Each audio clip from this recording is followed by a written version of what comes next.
Okay, bit of the week. This week we're going to have a look at the PeeWee Bit.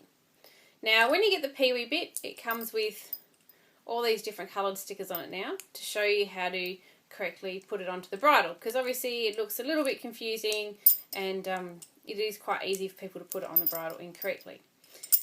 So the way that this bit actually sits on the bridle is essentially like this. So your cheek pieces and your reins both go on the same ring, and the mouthpiece sits like this in the horse's mouth. It doesn't go on like this and hang down like that. That would be incorrect. So the bit sits like this.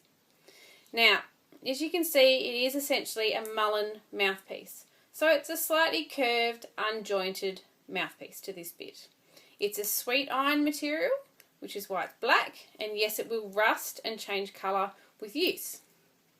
These bars down here, these actually sit on the lower, against the lower jaw of the horse's mouth. So the horse's mouth would be like this, and this part here will influence the lower jaw as with your direct turning aids like this.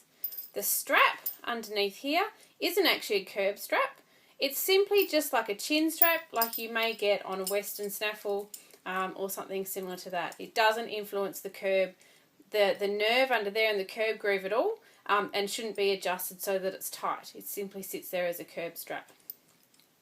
Now the benefits of the PeeWee comes down to the thinness of the bit. Some horses go very nicely in this. It doesn't take up a lot of room in the horse's mouth. It sits very still and unobtrusive in the horse's mouth, very gentle across the evenly across the tongue and under the palate without applying any particular pressure on the bars or squeezing in of the side of the face. Now the only thing to remember with the PeeWee is because the mouthpiece is quite fine, and you can see it compared here to the width of my finger, obviously being quite fine, it has the potential to be quite strong. So, you know, this, as with most bits, of course, the way that you use the bit is whether the bit is going to be considered harsh or a soft bit. But it's not usually recommended, you know, for riding on a very firm, hard, unrelenting contact the whole time. Where this bit works well is for riders that tend to ride with a little bit more of a lighter contact, or for pleasure riders, or for horses that need a good clear half halt and then the rider is confident to release once the horse has responded correctly. So that's the PeeWee Bit. That's basically the benefits and the main features of it there, and that's our bit of the week for this week.